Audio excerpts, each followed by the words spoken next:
चलो अब प्रश्नावली 1.1 का प्रश्न नंबर दूसरा पढ़ेंगे। माना कोई एक समुच्चय दिया गया है ए, जिसका मान है 1 2 3 4 5 6, ठीक है ना। तो रिक्त स्थानों को भरना है। ये देखना इस निशान और इस निशान का उपयोग करके। इस निशान को कहते हैं बिलोंग और इस निशान को कहते हैं नॉट बिलोंग। कहने का मतलब कि यदि दी गई संख्याएं ए में होंगी तो बिलोंग का चिन्ह आएगा, अगर ए में नहीं होंगी तो नॉट बिलोंग का चिन्ह आएगा। तो यहाँ पर देखना पहला है 5 खाली जगह ए, तो देखना 5 ए में है, तो देख रहे हैं, देखो 5 ए में है, इसलिए यहाँ पर कौन सा निशान आएगा, बिलोंग का निशान आएगा। फिर देखना 8 फिर खाली जगह ए, तो देखना ए में 8 नहीं है, यहाँ पर कौन सा निशान आएगा, नॉट बिलोंग आएगा। फिर देखना 0 बिलोंग ए, तो देखना 0 ए में है, नहीं है, इसलिए कौन सा निशान आएगा, नॉट बिलोंग आएगा। फिर इस तरह से 4 ए में है, तो देखो 4 ए में दिखाई दे रहा है, तो इसलिए बिलोंग का निशान आएगा। अब देखना 2 ए में है, तो ए में है तो यहाँ पर बिलोंग का निशान आएगा। अब देखना 10 ए में नहीं है, इसलिए नॉट बिलोंग का निशान आएगा। कहने मतलब जो सदस्य दिए गए समुच्चय में हो तो वहां बिलोंग का चिन्ह यूज करते हैं, और जो सदस्य दिए गए समुच्चय में नहीं हो तो वहां नॉट बिलोंग का यूज करते हैं, ठीक है। अब प्रश्न नंबर तीसरा हम लोग पढ़ेंगे।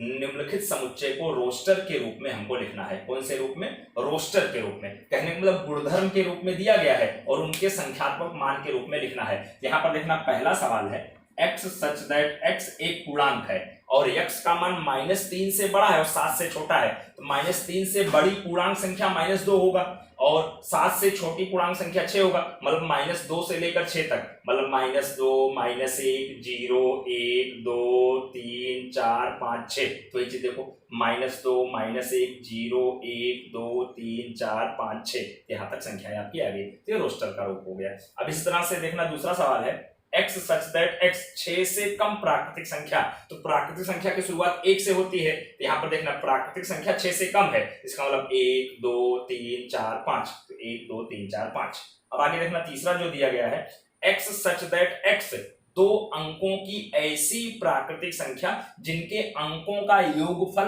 8 हो। अब हमको 2 अंकों की संख्या लिखना है, तो देखना 2 अंकों की संख्या 10 से लेकर 99 तक होती है, लेकिन हमको ऐसे अंक लिखने हैं कि जिनके जो अंक आपकी इकाई दहाई के अंक है उनका जोड़ 8 होना चाहिए। तो जैसे अगर 10 11 12 13 14 15 16 इन सभी अंकों को लिखें और इनके अंकों का जोड़ करें तो 8 नहीं आएगा, लेकिन 17 अगर लिखें 17 के अंकों का जोड़ 8 आएगा। फिर 17 के बाद आपका 26 होगा, इनके देखो अंकों का जोड़ 8 हो रहा है। फिर 35 होगा, इनके अंकों का जोड़ 8 हो रहा है। फिर 44 आएगा, इनके अंकों का जोड़ 8 हो रहा है। फिर 53 आएगा, इनके अंकों का जोड़ 8 है। फिर 62 आएगा, इनके अंकों का जोड़ 8 है। फिर 71 आएगा, इनके अंकों का जोड़ 8 है। फिर 80 आएगा, इनके भी अंकों का जोड़ 8 है। उसके बाद कोई संख्या नहीं आएगी 2 अंकों में। तो हमको 2 अंकों की ऐसी संख्याएं लिखनी थी जिनके अंकों का जोड़ कितना हो, 8 है। तो इस तरह से 17 26 35 44 53 62 71 और 80 ये प्राप्त हुई है, ठीक है। तो यहाँ पर देखना आप चौथा सवाल है, कह रहे हैं कि x सच दैट x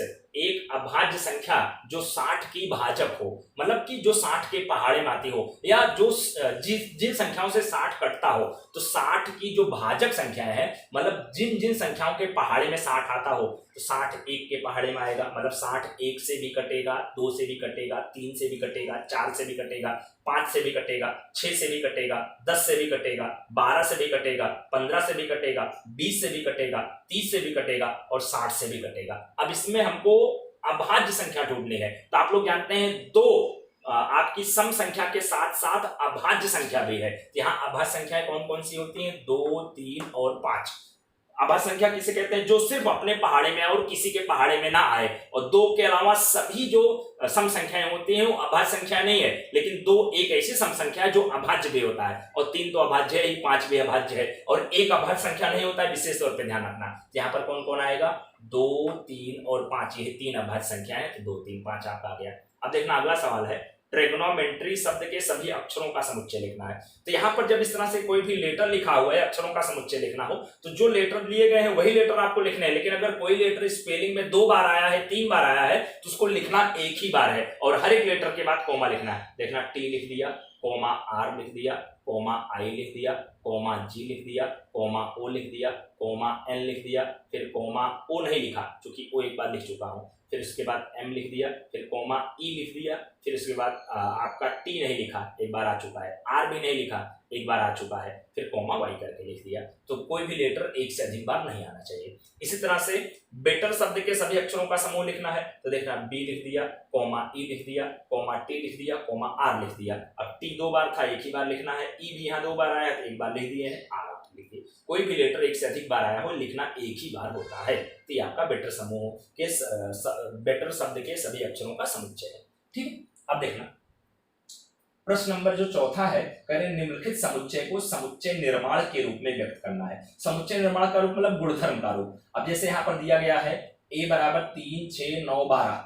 अगर आप देखें तो ये 3 की पहाड़े वाली संख्याएं हैं और 15 से छोटी हैं। तो यहाँ पर देखो लिख दिया गुणधर्म में x such that x 15 से छोटा 3 का गुणक। 3 का गुणक मतलब 3 के पहाड़े वाली संख्या। या इसको आप ऐसा लिख सकते हैं a equals to 3x such that x belongs to n। मतलब यहाँ 3x है such that x belongs to n और x का मान 5 से छोटा। 5 से छोटा मतलब 1, 2, 3, 4। तो यहाँ पर अगर x बराबर 1 लिया 3 एकम 3, x बराबर 2 लिया 3 दूनी 6, x बराबर 3 लिया 3 तिया 9, x बराबर 4 लिया 3 चौक 12। तो वही 3, 6, 9, 12 आपका आ जाएगा। चाहे ऐसा लिखो चाहे ऐसा लिखो, दोनों सही है। अब यहाँ पर देखना 2, 4, 8, 16 और 32 है, जिसको गुणधर्म के रूप लिखना है। तो आप देखना ये 2 की घात 1 के रूप में इसको लिख सकते हैं, इसको 2 की घात 2, इसको 2 की घात 3, इसको 2 की घात 4, इसको 2 की घात 5 लिख सकते हैं। तो वही चीज देखो लिखा गया है x such that x equals to 2 की घात n और n belongs to capital N और इस स्मॉल n का मान क्या है 5 के बराबर या 5 से छोटा।